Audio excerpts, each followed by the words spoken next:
Security forces کی خیبر پختونخوا میں کارروائیاں، 8 خوارج مارے گئے، فائرنگ کے تبادلے میں 1 جوان شہید۔ شمالی وزیرستان کے علاقے میر علی میں 3 خوارج مارے گئے۔ جنوبی وزیرستان میں 2 خارجی جہنم واصل دہشت گردوں سے مقابلے میں نائک مجاہد خان شہید ہوئے۔ خیبر و بنو میں جھڑپیں 3 خوارج ہلاک ہوئے۔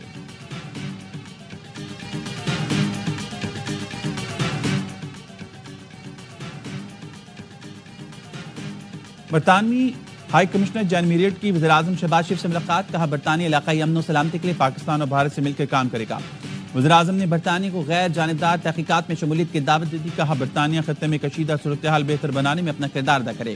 ترکیہ اور عمان کے سفیروں کی سربراہ پاک بحریہ ایڈمرل نوید اشرف سے ملاقات، نیول چیف نے خطے میں امن کے لیے پاک بحریہ کے اقدامات پر روشنی ڈالی۔ دونوں سفیروں نے خطے میں بحری سیکیورٹی اور استحکام کے لیے پاک بحریہ کی کاوشوں کو سراہا۔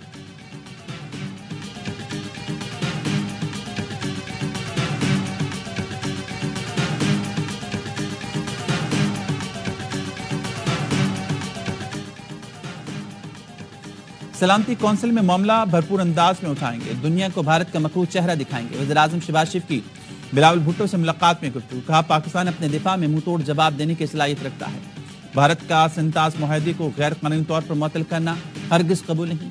پیپلز پارٹی وفد نے یقین دلایا، پیپلز پارٹی سمیت ملک کی تمام سیاسی جماعتیں ملک کی دفاع حفاظت کے لیے متحد ہیں، پاکستان کی بہادر افواج کے شانہ بشانہ کھڑے ہیں۔ حکومت نے سب سے بڑی اتحادی جماعت کے ساتھ وفاقی بجٹ پر مشاورت کا آغاز بھی کر دیا۔ وزیراعظم نے کہا تمام معاملات میں مشاورت کو ترجیح دیتے ہیں۔ پیپلز پارٹی وفد نے وفاقی بجٹ کے حوالے سے تجاویز دی۔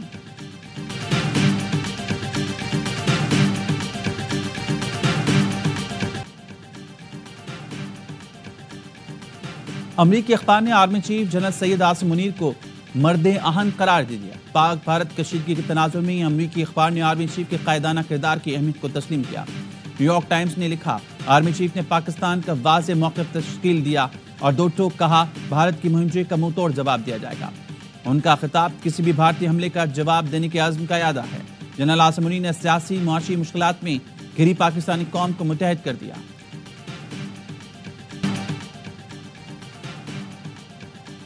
پاکستان کا فتح میزائل کا کامیاب تجربہ، جدید نیویگیشن سسٹم سے لیس میزائل زمین سے زمین پر ہدف کو 120 کلومیٹر دور تک کامیابی سے نشانہ بنا سکتا ہے۔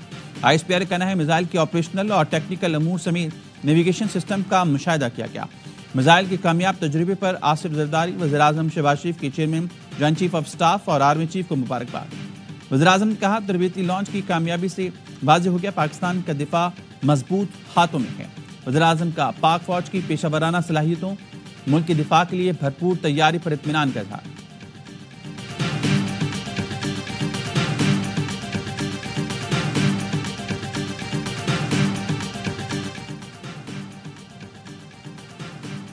بھارت کی جاسوسی کی ایک اور کوشش ناکام، پاک بحریہ نے اتوار اور پیر کے درمیانی شب بھارتی طیارے PHI کا سراغ لگایا اور نگرانی میں رکھا۔ بھارت نے 29 اور 30 اپریل کی درمیانی رات لائن آف کنٹرول پر بھی جاسوسی کی کوشش کی تھی۔ پاک فضائیہ کے بروقت ایکشن پر بھارتی طیارے بھاگ گئے تھے۔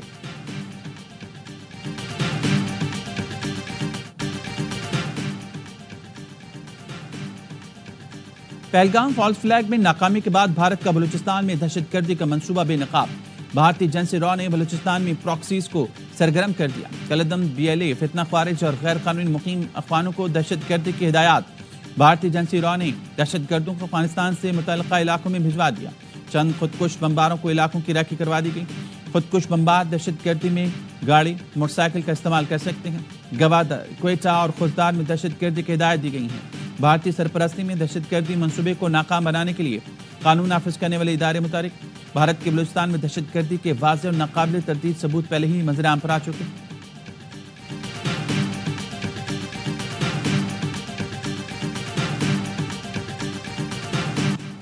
FPCCI اور کراچی چیمبر نے شرح سود میں 21 پوائنٹ کمی کو مایوس کن قرار دے دیا۔ FPCCI کے صدر عاطف اکرام شیخ نے کہا کہ بزنس کمیونٹی کو شرح سود میں 5 پوائنٹس کمی کی امید تھی۔ کنزیومر پرائس انڈیکس کے مقابلے میں پالیسی ریٹ میں معمولی کمی ناکافی ہے۔ حکومت کے اپنی اعداد و شمار کے مطابق اپریل میں مہنگائی کی شرح کم رہی۔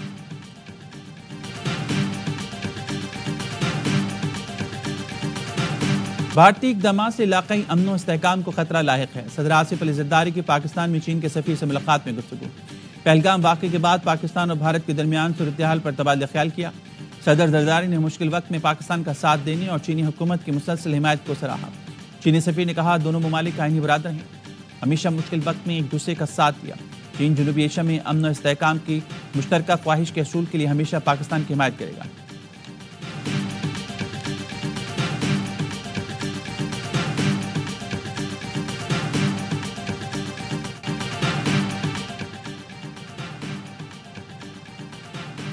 وفاقی وزیر اطلاعات عطا طارق کا بین الاقوامی اور مقامی میڈیا کے ہمراہ لائن آف کنٹرول کا دورہ۔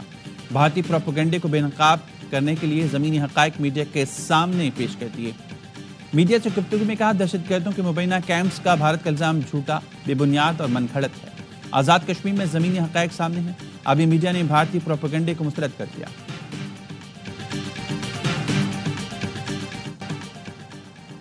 را کی خفیہ دستاویز میں پاکستان کے خلاف فالس فلیگ آپریشن سے متعلق مزید انکشافات۔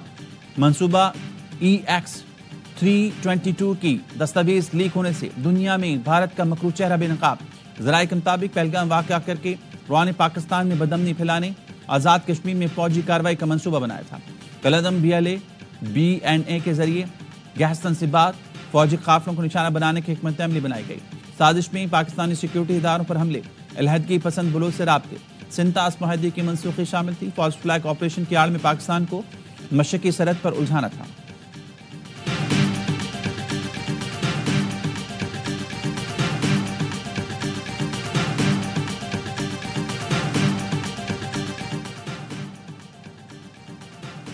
بھارت میں سینسرشپ کی لہر، میڈیا آزاد نہیں رہا، مودی دور میں صحافیوں پر دباؤ اور سینسرشپ میں خطرناک اضافہ، اختلاف رائے دبانے کے لیے دہشت گردی کے قوانین کا استعمال، درجنوں صحافی گرفتار، مودی دور میں 36 صحافی قید ہوئے، 15 پر دہشت گردی کے مقدمات درج۔ بھارت آزادی صحافت میں دنیا میں 191ویں نمبر پر پہنچ گیا۔ بھارتی صحافیوں کو دھمکیاں، مقدمات اور جیل کا خوف۔ ہرلین کپور اور ارجن مینن کو خاموش کرانے کی کوشش۔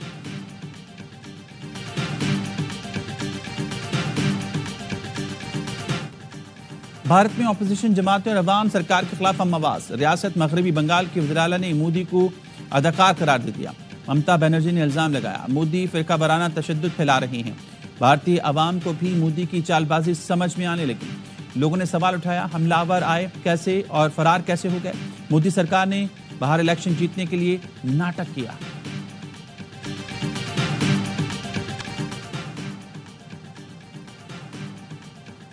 سندھ میں سینٹ کی خالی نشست پر انتخاب آج ہوگا۔ سندھ اسمبلی کے ایوان کو پولنگ سٹیشن قرار دے دیا گیا۔ الیکشن کمیشن نے انتخابی سامان کی ترسیل کر دی۔ پیپلز پارٹی کے وقار مہدی اور MKM کے نگہت مرزا میں مقابلہ ہوگا۔ PTI اور جماعت اسلامی نے بائیکاٹ کا اعلان کر رکھا ہے۔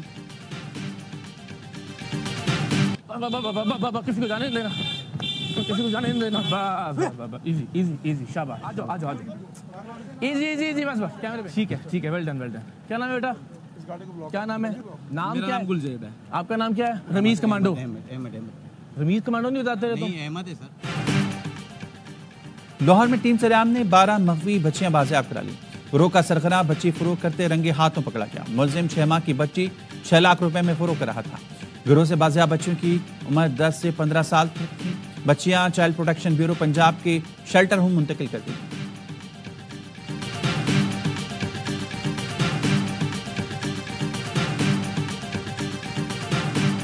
اور نوش کی ٹینکر دھماکے کا ایک اور زخمی چل بسا، جاں بحق افراد کی تعداد 20 ہو گئی۔ کراچی کے نجی اسپتال میں زیر علاج شوکت جان کی پرواہ کیے بغیر جلتا ٹینکر آبادی سے دور لے گیا تھا اور ٹینکر پھٹنے سے 36 سے زائد افراد زخمی ہوئے تھے۔